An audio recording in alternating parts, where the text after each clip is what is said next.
Akhirnya naik 6M itu secara sederhana cukup 2M. Oh, sekarang transisi jadi 2M cukup saja. 2M. Apa itu? Masa pandemi, transisi maupun nanti endemi itu cukup 2M. Oh. Apa itu 2M?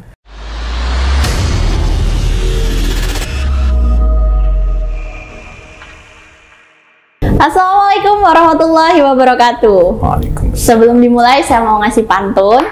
Jalan-jalan ke SD Muhammadiyah 4, tidak lupa membawa mangga. Apa kabar sahabat Mudipat? Kembali lagi di Edu Podcast episode 2.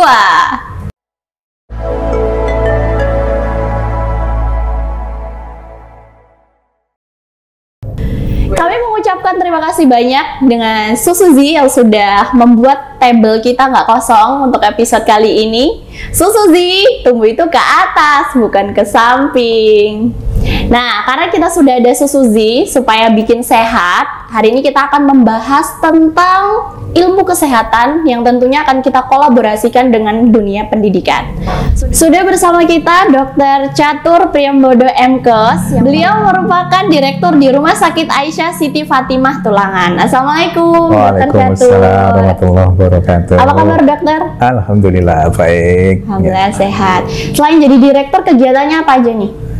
Cukup banyak, ini terutama pada saat di persyarikatan gitu ya. Kebetulan saya anggota di Korps Mubalek Muhammadiyah Sidoarjo. Jadi kesehariannya ya di rumah sakit dan kemudian ya dakwah kesana kemari di lingkup Jawa Timur lah paling enggak itu. Masya Allah, alhamdulillah. Terima kasih dokter sudah mau meluangkan waktunya bersama kita di sini. Hari ini kita memiliki tema nih dokter yang cukup menarik sekali, yaitu belajar dengan aman dan menyenangkan di masa transisi. Kalau di dunia pendidikan sendiri kita sudah berjalan sekitar 1 bulan. Dan sekarang ini anak-anak sudah mulai beradaptasi dengan sekolah baru, teman baru, juga kebiasaan baru dokter. Dimana yang dulu itu memang kebiasaan buat mereka, tapi sekarang ada banyak kekagetan. Saya sendiri sebagai guru juga melihat anak-anak ada perbedaan nih. Ada 2 jenis siswa. Yang pertama tuh ada yang siswa pasif, yang dimana dia disentuh temennya aja takut gitu. Nah justru ada juga yang siswa dia justru aktif sekali explore, yang mungkin dia kangen banget masa-masa itu. Nah bagaimana sebagai pengamat kesehatan sekaligus bergerak di dunia kesehatan, dokter mengamati hal itu? Iya, makasih. Jadi memang kalau kita bicara kondisi terkini saat ini ya tentu dikaitkan dengan pandemi misalkan ya, kaitan dengan pandemi COVID-19, dia disebutkan masa-masa transisi, ya betul.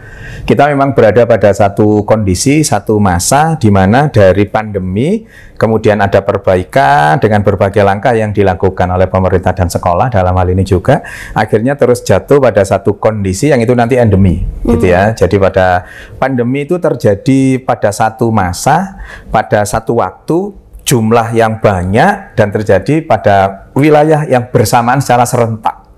Jadi yang disebut dengan pandemi. Kalau endemi itu penyakitnya tetap ada, tetapi tidak kemudian pada satu waktu terjadi berbarengan gitu, enggak. Jadi nanti pada perjalanannya COVID-19 itu juga menjadi bagian dari penyakit endemi nanti. Tetap ada, tetapi tidak terjadi pada satu waktu, satu daerah secara bersamaan. Ya, itu ya. Maka ada masa transisi di sana yang kemudian itu butuh ditransisikan juga di sekolah itu ya. Iya betul. Nah tadi disampaikan ada ketakutan, ada yang takut, ada yang justru malah eksplor dan seterusnya itu. Justru yang harus dipahamkan adalah pada saat ini hal-hal yang terkait dengan medis dan yang terkait dengan akademis. Iya. Dua itu yang tidak bisa dipisah. Kalau dalam konteks skup yang lebih besar lagi ada medis, akademis, ada teologis. Jadi ada sisi keagamaan juga itu yang kemudian dihadirkan di sekolah ini. Nah, pada 2 hal besar itulah yang nanti akan mungkin kita bisa bicarakan, bagaimana sisi medisnya, bagaimana sisi akademisnya. Jadi masa transisi itu ya memang harus kita lalui, tetapi jangan lalai pada saat masa transisi semua aspek terkait dengan bagaimana peran medis harus tetap dijalankan supaya nanti kita ketemu dengan masa endemis. Transisinya ini bisa segera menjadi endemis gitu. Itu yang harus sama-sama kita pahami. Itu yang harus sama-sama kita pahamkan ke siswa maupun wali siswa. Nah, itu. Kira-kira perlu berapa waktu lama ini untuk transisi ini, dokter? Oke. Ya, kita sekarang ke medis dan akademis secara detail gitu ya. Pada podcast yang pertama terkait dengan akademis, di situ dibicarakan bagaimana kurikulum merdeka dan seterusnya. Nah, sekarang kita bahas dari sisi medis.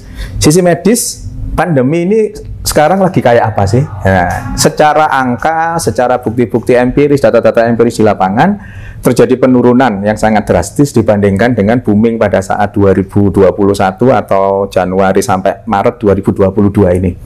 Sudah terjadi penurunan yang sangat drastis menuju ke landai dan menuju ke habis. Memang, insya Allah akan seperti itu. Tetapi kemudian kita tidak boleh lalai pada konteks ini ya. Tidak boleh lalai untuk kemudian, wah sudah obral seperti tadi itu yang eksplor terlalu tinggi, eksplornya terlalu banyak, itu juga tidak disarankan untuk kondisi saat ini.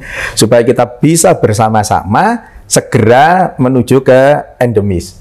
Kalau ditanya berapa lama waktu yang dibutuhkan untuk kemudian kita bisa mencapai kondisi endemis itu, sangat tergantung kepada peran sekolah pada konteks ini.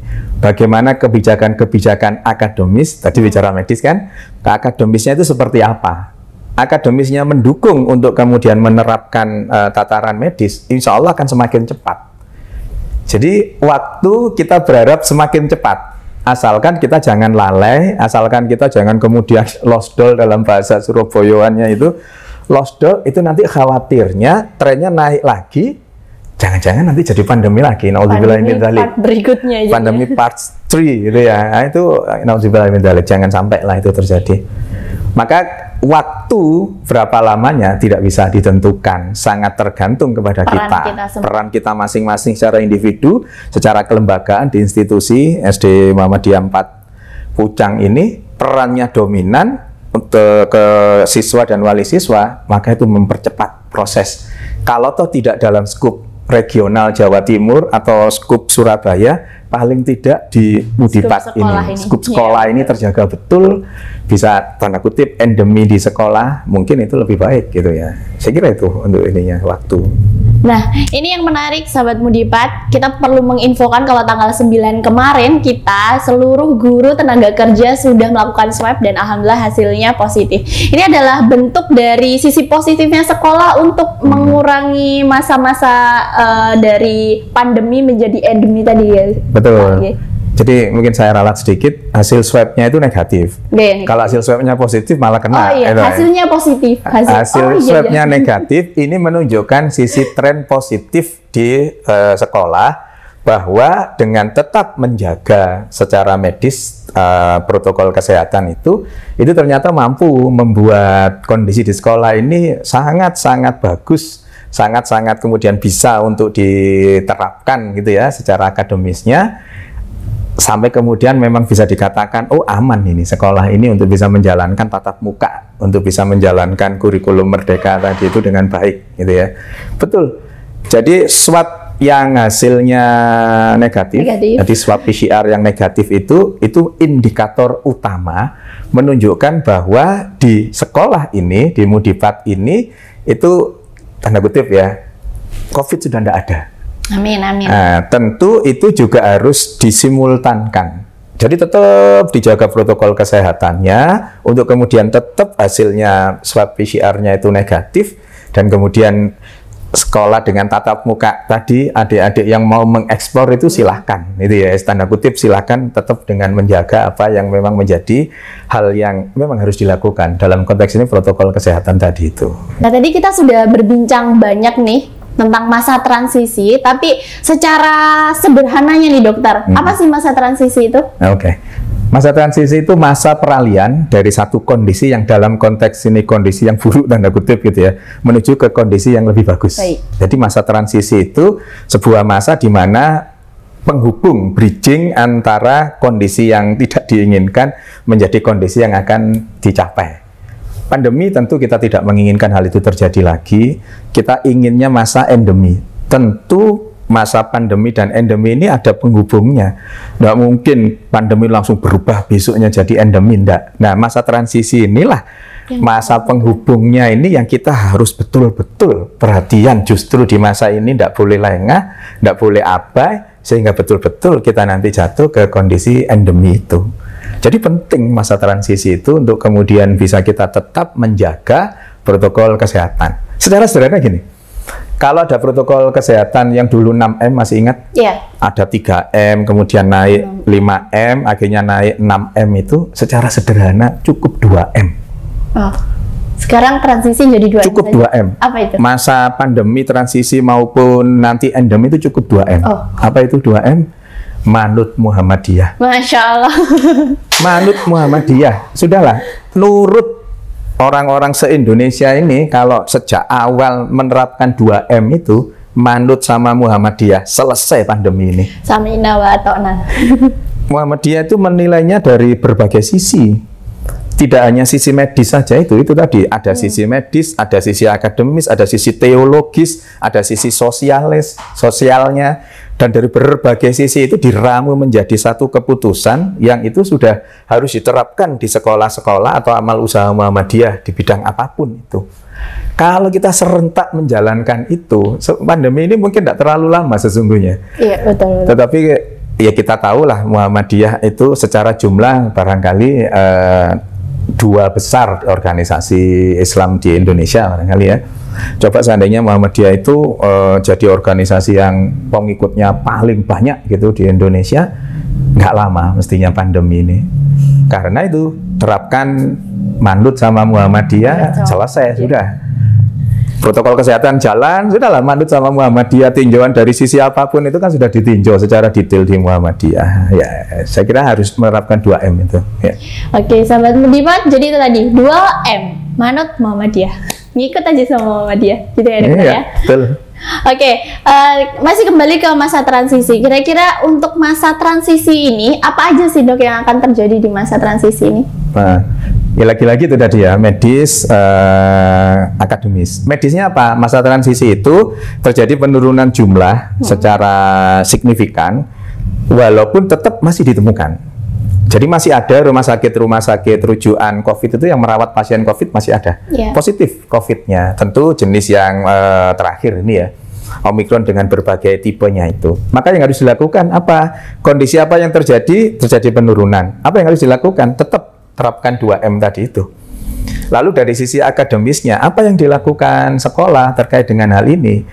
Dengan menjalankan kurikulum yang sudah disepakati itu, kemudian kita berbarengan dengan itu menerapkan prokes, protokol kesehatan itu di sekolah, saya kira itu 2 hal yang simultan yang bisa dijalankan, dan kita berharap dengan kurikulum merdeka itu anak-anak kita sekolahnya bisa mencapai prestasi yang bagus gitu ya, kombinasi antara imtak dan ipteknya betul-betul jalan. Dan itu menjadi sesuatu yang memang kita idam-idamkan bersama. Nah, jadi harus tetap diterapkan di masa transisi ini. Kita jangan lalai, lalai. Intinya jangan lalai. Kalau pakai masker misalkan dianggap sebagai sesuatu yang mengganggu, enggak. Pahami bahwa pada saat kita memakai masker itu tidak hanya untuk kita, tapi untuk orang lain juga. Kalau ada orang lain yang kemudian tertular oleh kita yang tidak pakai masker, kan zolim ini sama orang lain, itu kan? Zolim sama orang lain, orang diem-diem kok terus ditulari, itu ya gara-gara kita tidak menggunakan masker sebagai bagian dari protokol kesehatan yang itu manut sama Muhammadiyah tadi itu.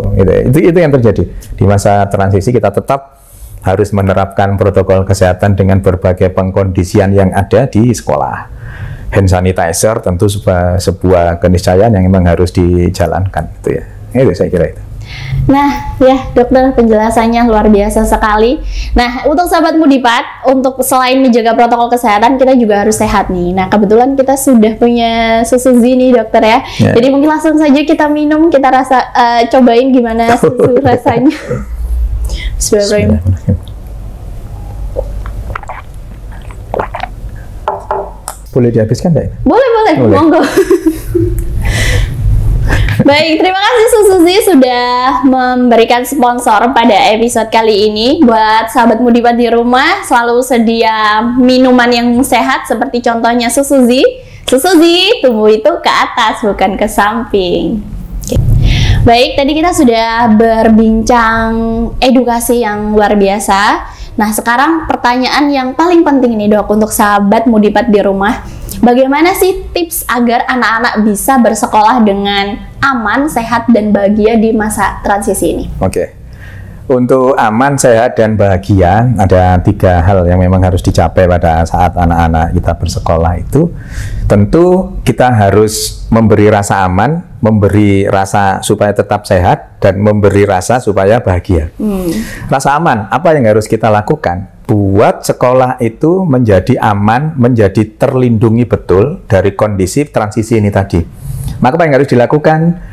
Misalkan terkait dengan ruangan gitu ya, selain ada hand sanitizer disiapkan, juga ruangannya diatur sedemikian rupa pada kurun waktu tertentu ruangannya dibuka untuk mendapatkan sinar cahaya, sirkulasi udaranya juga dipikirkan. Itu supaya safety, anak-anak itu merasa betul-betul aman, supaya tidak kemudian bisa tertular dan seterusnya. Ruangan dibersihkan dengan baik, disemprot desinfektan dan seterusnya. Itu untuk sehat. Tentu selain ruangan itu, personality kita masing-masing, guru, administrasi, termasuk juga anak-anak didik kita itu harus betul-betul pada kondisi yang sempurna kesehatannya. Dengan cara apa? Dengan ada 2 hal besar ya, sehat secara medis dan sehat secara teologis gitu ya. Sehat secara medis itu istirahatnya harus cukup, makanan-makanan bergizi, terus kemudian kebutuhan air harus terpenuhi gitu ya. Itu normatif, apabila dibutuhkan nanti bisa minum multivitamin gitu ya. Kemudian tataran teologis untuk tetap sehat itu ya sholatnya dikuatkan gitu ya. Sholat itu luar biasa efeknya. Kemudian sholat malam di sepertiga malam itu sholat tahajud, banyak-banyak sedekah, banyak-banyak ngaji, kemudian banyak-banyak berzikir, itu ternyata korelasinya dengan kesehatan luar biasa itu. Berbagai macam penelitian sudah dilakukan bahwa semua aspek itu ternyata intinya nanti bisa meningkatkan imunitas. Maka buat kegiatan-kegiatan di sekolah ini yang mengakomodir siswanya itu untuk supaya bisa sehat melalui 2 cara itu, medis dan teologis. Kemudian bahagia, bagaimana membuat sekolah ini anak-anak suasananya bahagia? Tentu harus dibuat yang ceria gitu ya, tidak lagi menakutkan gitu ya. Anak datang ke sekolah itu pada suasana yang begitu ceria gitu ya, begitu mengenakkan gitu ya, dengan berbagai teknik. Bisa tangible-nya, bisa yang kelihatan gitu ya. Ruangannya misalkan, karena ini SD itu ruangannya ada entah apa, warna-warni, ada apa itu. Jadi anak-anak itu datang dengan perasaan pengen selalu ke sekolah lagi gitu loh. Walaupun sudah waktunya pulang, nggak mau pulang, tetap di sekolah. Tentu itu nanti akan berimbas ke keterbutuhan, pemenuhan kebutuhan terkait dengan sarana prasarana. Ya, selain yang jelas kasat mata tangible yang saya sebut tadi itu, juga ada yang intangible. Intangible-nya apa? Sikap dari guru-gurunya, sikap dari administrasinya, sikap dari kepala sekolahnya, sikap dari security-nya. Itu pada saat betul-betul mengayomi, betul-betul membuat mereka itu diperhatikan gitu ya. Ada care gitu ya yang dimunculkan, pasti itu bisa membuat mereka bahagia. Maka untuk kemudian membuat aman, sehat, dan bahagia ini harus dilakukan secara simultan. Dan saya kira Mudipat sudah melakukan hal ini. Sudah ada banyak hal yang sudah dilakukan untuk membuat siswa-siswinya bisa bahagia, aman, dan sehat itu. Saya kira itu ya. Nah, ini yang menarik dokter. Jadi pengalaman pribadi saya, ada kelas 6 itu ada yang ke sekolah bawa bantal. Nah, sebenarnya dia itu sakit. Dia bilang, kamu kenapa kok bawa bantal? Dia bilang, sebenarnya saya tuh sakit cuma saya nggak mau di rumah, pengennya di sekolah aja, makanya saya bawa bantal. Nggak mau tertinggal pelajaran sekolah. Ya, lebih baik sakit di sekolah daripada di rumah. Saking nyamannya kelas. Itu kalau di rumah sakit, itu ada yang misalkan di rumah sakit kami ya, rumah sakit Aisyah Siti Fatimah Tulangan, itu ada orang-orang yang sakit yang kemudian sudah di rumah sakit yang besar, lebih besar dari kami. Begitu kemudian bahwa penyakitnya tidak bisa disembuhkan, itu minta dirujuk ke Fatimah. Untuk apa coba? Supaya bisa, mohon maaf, meninggal di Fatimah. Masya Allah. Jadi berharap kalau meninggal di rumah sakit Fatimah itu menjadi bagian dari tanda-tanda husnul khotimah itu. Dan kami menemukan cukup banyak pasien yang seperti itu. Jadi kalau dalam bahasa medis fasenya sudah fase terminal gitu ya, sudah tidak bisa disembuhkan secara teoritis medis karena kemampuan manusia itu terbatas, itu justru malah minta rujuk ke rumah sakit kecil kami untuk supaya bisa meninggal di situ. Ya gitu, kemudian mendapatkan berbagai pelayanan terkait dengan pemulasaraan jenazah itu ya sesuai dengan kaidah-kaidah di Muhammadiyah itu. seperti itu. Apa dok yang menarik dari Luar rumah biasa sakitnya itu. sampai ada pasien yang seperti itu? Iya, jadi tagline kami itu, kebersamaan di kami itu selalu kami tekankan, ayo kita jadi rumah sakit yang bertakwa. Apa rumah sakit bertakwa itu? Menjalankan apa yang memang menjadi kewajiban rumah sakit, menjauhi apa yang jangan dilakukan oleh rumah sakit. Ayatnya kan jelas, wa may yattaqilla yaj'al lahu makhraja wa yarzuqhu min haitsu la yahtasib.